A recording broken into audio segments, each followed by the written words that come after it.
Bismillahirrahmanirrahim. Assalamualaikum warahmatullahi wabarakatuh. Salam sejahtera bagi kita semuanya. Selamat pagi rekan-rekan semuanya. Sebelumnya perkenalkan saya M. Droga Solihul Wildan, mahasiswa jurusan Manajemen S1 Universitas Terbuka tahun 2022. Pada kesempatan kali ini saya akan membahas mengenai gagasan COVID-19 dengan judul Gejala Umum COVID-19 Berubah. Apa saja gejala umumnya? Pengertian COVID-19 dan cara penularannya. Virus corona penyebab COVID-19 telah menghantui dunia selama hampir 3 tahun terakhir. Penyakit virus corona COVID-19 telah banyak menular yang disebabkan oleh virus SARS-CoV-2.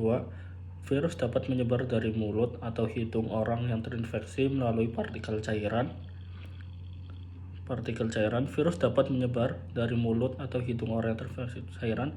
Virus kecil ketika orang-orang tersebut batuk, bersin, berbicara, bernyanyi, atau bernafas. Partikel ini dapat berupa droplet yang lebih besar dari saluran pernafasan hingga aerosol yang lebih kecil. Data COVID-19 saat ini, dalam kurun waktu tersebut, data WordPress menunjukkan lebih dari 600 kasus COVID-19 telah terjadi. Bahkan 6,5 juta jiwa diantaranya telah melayang akibat penyakit ini. Data COVID-19 Indonesia per 2 November 2022 disebutkan kasus aktif sebanyak 4.872 dan rata-rata dalam 7 hari 3.420 jiwa.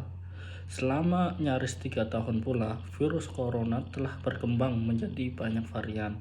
Menurut Kementerian Kesehatan, beragam varian COVID-19 ini menjadi banyak varian muncul akibat mutasi virus corona bersama mutasi virus, vaksinasi, dan infeksi sebelumnya telah banyak mengubah pengalaman manusia dan mengalami penyakit ini. Hal ini tersebut juga yang menyebabkan gejala umum COVID-19 berubah seiring waktu. Gejala umum COVID-19. Lantas saat ini apa saja gejala umum COVID-19? Pada Kamis 20 Oktober 2022, Suhal Studi yang berbasis di Inggris telah mengidentifikasi gejala umum COVID-19 paling umum pada saat ini. Hal ini berdasarkan informasi lebih dari 4 juta orang melaporkan gejala umum melalui aplikasi SuCovid.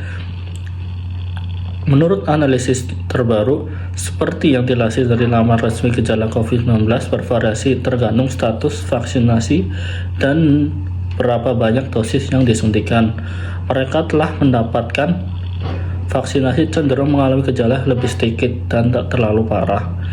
Tidak hanya itu, orang yang telah disuntik vaksin COVID-19 juga mengalami infeksi dalam waktu relatif lebih singkat. Gejala umum orang yang telah divaksin lengkap. Berikut gejala COVID-19 pada orang yang sudah mendapatkan 2 dosis vaksin. 1. Sakit tenggorokan, pilek, hidung mampet, batuk terus-menerus, hingga sakit kepala. Gejala umum pada orang yang divaksin 1 dosis. Pada orang yang baru menerima dosis pertama COVID-19, peringkat gejala umum menyerang antara lain sakit kepala, pilek, sakit tenggorokan, bersin, batuk terus-menerus. Gejala umum pada orang tanpa vaksin tak berbeda jauh. Berikut gejala umum yang terjadi pada orang tanpa vaksin COVID-19. Sakit kepala, sakit tenggorokan, pilek, demam, batuk terus-menerus. Mirip gejala flu. Menilik gejala umum di atas, saat ini gejala khas COVID-19 seperti kehilangan penciuman atau anosmia, sesak nafas, dan demam tak lagi berada di urutan teratas. Bahkan menurut CEO founder Suhal Studi, Profesor Tim Spector, gejala umum COVID-19 terbaru lebih menyerupai penyakit flu biasa. Banyak orang tua mungkin lebih mengira mereka terkena COVID-19 dan akan mengatakan itu pilek dan tidak akan dites senada. Dilansir dari Everyday Health, spesialis penyakit menular di Stanford University. Dan Smidlow mengungkapkan gejala umum Omicron atau varian yang mendominasi saat ini cenderung menyerupai flu.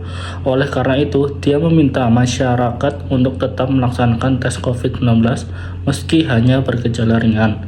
Dia meminta masyarakat untuk tetap melakukan tes COVID-19 meski hanya bergejala ringan. Wislow juga menekankan pandemi COVID-19 belum berakhir. Untuk menghindari infeksi, masyarakat yang harus tetap mengenakan masker saat berada di kerumunan. Dirinya juga meminta untuk masyarakat segera mendapatkan vaksin bivalen, yakni gabungan antara vaksin